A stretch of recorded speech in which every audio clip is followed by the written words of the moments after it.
Hi, I'm James Patterson and welcome to this video tutorial.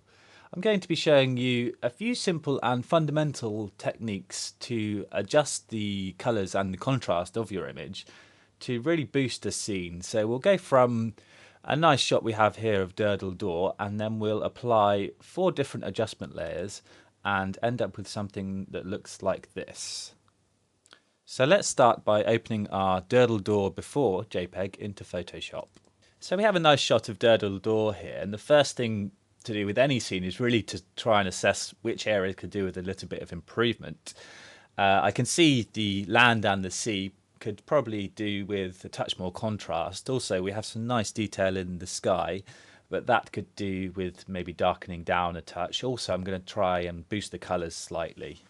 So I'll start by adding a new adjustment layer. To do this, I can go to Layer, New Adjustment Layer, and I'm going to choose Curves, or in your Layers palette, which I have over here, you can simply click on the circular icon here, and I'm going to choose Curves from there.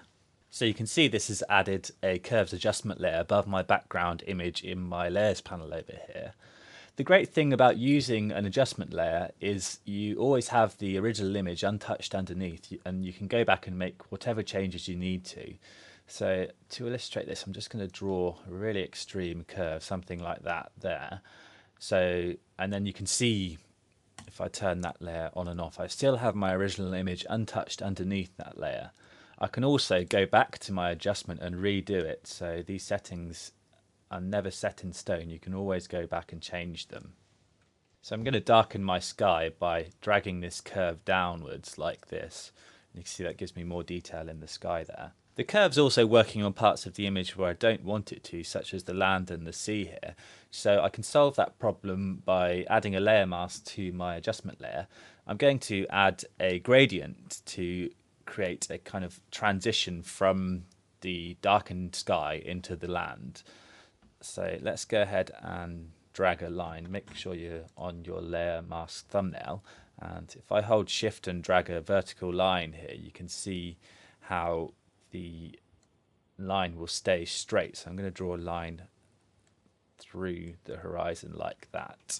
So that looks pretty good to me. And now I'm going to add another curves adjustment layer. So I'm going to go back to my new adjustment layer icon, click on that and go to curves again. This time I'm going to draw an S-shaped curve to add some contrast to the image. So if you can see how that's working like that. Somewhere around there looks pretty good. And I'm going to apply another layer mask to this adjustment layer, but this time I'm going to do the opposite to what we did with our first curves layer, in that I'm going to mask out the sky and reveal the contrast in the land. So using my gradient tool again, I can simply draw another gradient, this time in the other direction. So let's hold shift again to make sure we get a vertical line. And you can see how that's masking out the contrast in the sky. Next, I'm going to add another adjustment layer. This time I'm going to choose Vibrance. And adding Vibrance to an image will boost the colours in much the same way as adding Saturation. Although, whereas Saturation applies a universal saturated effect to the colours, Vibrance actually targets the less saturated colours in an image and boosts them. So let's bring the Vibrance up to about 33. Finally, I'm going to apply another adjustment layer to alter the colours slightly. So this can be done in several ways. I'm going to click on my new adjustment layer icon, and let's go to photo filter.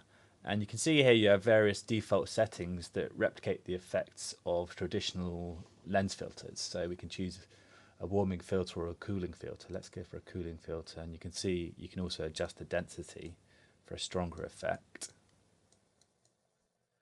Another option, let's just turn that layer off, is to choose color balance, which is what I'm going to do, and then I'm going to add a little bit of cyan and also a touch of blue.